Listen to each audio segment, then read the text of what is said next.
you come and vibes it up. Just a little winding up. Come and meet me behind the truck till we rev it up.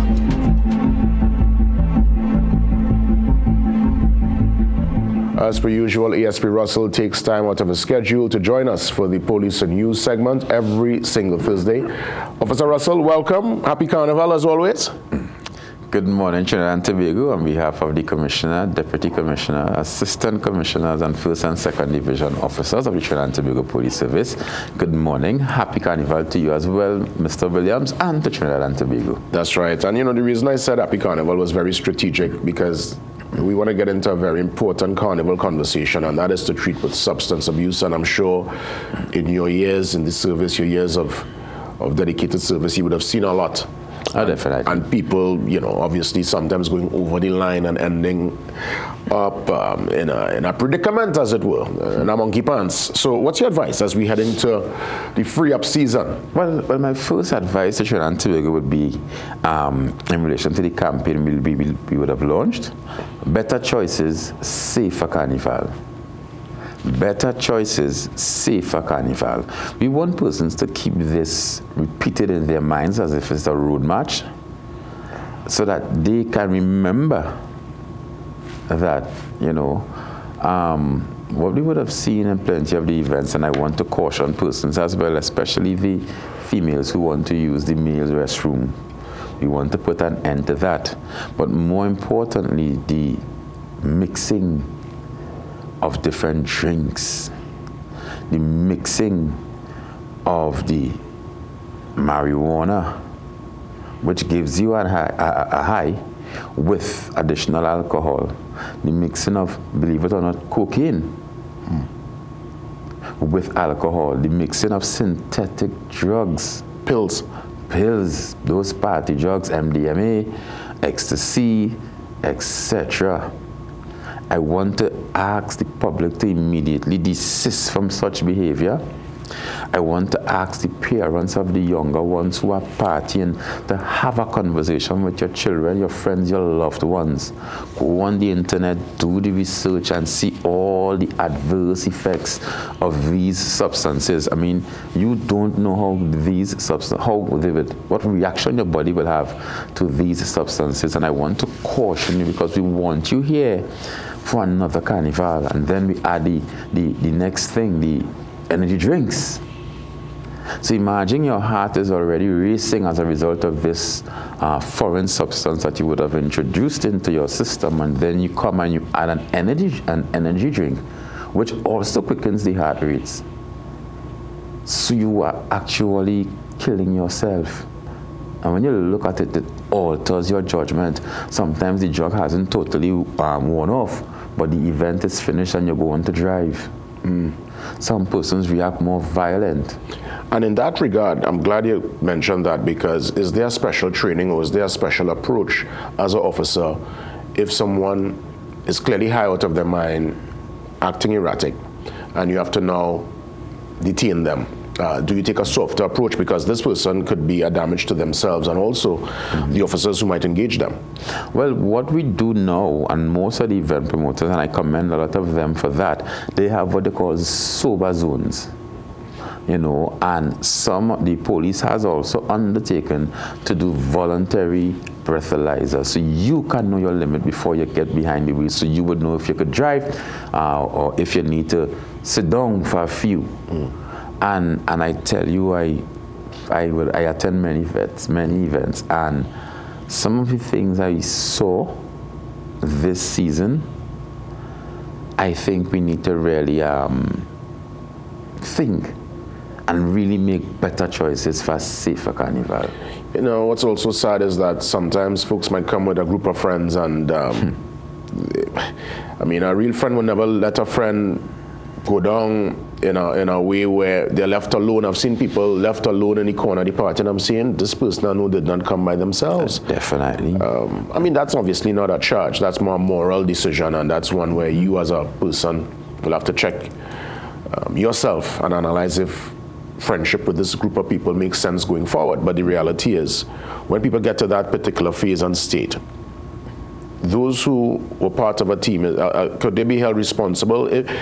if someone is held with narcotics in the party, what's the? I'm trying to figure out what's the outcome of somebody really going too far, and if there's any kind of physical damage or worst case scenario, death. No. When we say if somebody is held with narcotics, when you look at the synthetic drugs, we would have to go most of the times under the Food and Drug. And when you look at narcotics, because marijuana is also considered a narcotic, right? But it's decriminalized, and I'm seeing people man smoking any promenade right now. And that is something where we're supposed to issue you a ticket. You are to consume your marijuana within the confines of your household. So the smoking on the street is something we are asking persons to cease with immediate effect. Well, I guess it's for you all to enforce it, because since marijuana became decriminalized, it's almost like how Jamaica is. We have followed our brothers and sisters in Jamaica with that. People felt very relaxed. People smoke, in the road. I've seen it all the time. And I like man in the car with a roll-on, and you've seen it. So you are operating machinery, and even if you're taking prescription drugs, it tells you do not operate heavy machinery. Worse yet, somebody is driving and smoking marijuana. So you're sure that they're high. You're sure their judgment is impaired. You're sure their reaction would be slower. But I like how you say that we are the one enforcing it. There is some level of enforcement. We have some things we need to tweak again. However, this public is some sort of a public that will come and say, all you're doing is smoking a joint, while you're jumping the man for people killing people out there. Go and find the real criminals. And then, they don't understand that these are also crimes. These are also things that are against the law. So we don't want to engage in periodic enforcement of the law. We want to enforce the law every time. We want to encourage citizens to do the right thing because it's the right thing to do. We want to encourage citizens to make better choices for a safer carnival. As it pertains to Monday and Tuesday on the road, Juve morning, what's the policy on bottles coming into the city? Well, as of Carnival Friday, I believe, there is a prohibition of all glass bottles where it can be seized or you can be charged for it. And that is for patrons coming into the city? Persons coming into the city and vendors and event promoters. So if you know you are selling, we will shut down your bar if you are selling glass bottles, beverages in glass bottles. I mean, imagine two persons in a disagreement, and one has 3 bottles and the other have 3 bottles, and they start to throw those bottles. Yeah, we cause a problem in ourselves because you could have had your bottle in tongue. I remember Juve in tongue with your bottle. Definitely. And it's bottle war, and people could get damaged. It's bottle war, you're sure right. Let me ask, parking protocols, give us some advice in that regard, because I recognize there was a little back and forth between the mayor and the culture minister with some wrecking that took place up by the savannah for the village. Obviously, events, all-inclusives, QRC is happening on Saturday. We have stuff happening all over. What's your advice as it pertains to parking for these events for Carnival? My advice to Trinidad and Tobago is to park in a secure location and be careful where you park. And I am saying this because I too attended an event and I witnessed a vehicle being wrecked after the event. Now, the public were upset, as they were saying, because the gentleman parked by a bus stop. Yeah? And the public were of the opinion because... Bus door in the night? In the night, yeah. But I'm saying the law never specified. Don't park by the bus stop between 8 and 6. It says don't park by a bus stop. Don't park by a fire hydrant. It didn't say night or day, Yeah. So but I understand their reasoning, but persons have to understand you must do your due diligence. Let me tell you something. If I cannot get a proper park for my vehicle, I prefer stay at home. I guess carpooling too could be an option. Carpooling, or probably listening to the promoter as it pertains to sometimes shuttle service. There are options. You have the other services where you can call a vehicle to come and pick you up and stuff like that. Sense. So, you have options out there. A lot of persons will have been hiring maxi taxis, and as you say that, I would have observed as well last weekend down in the Western Division, maxi taxis filled with persons who were overtaken around the corner, green band, red band, persons in their private vehicle, but yet everybody's upset when the fines are raised. We're trying to encourage change behaviors, but Mr. Williams, when these people recognize that they're late for their fets, What about common practice, especially females do it every year?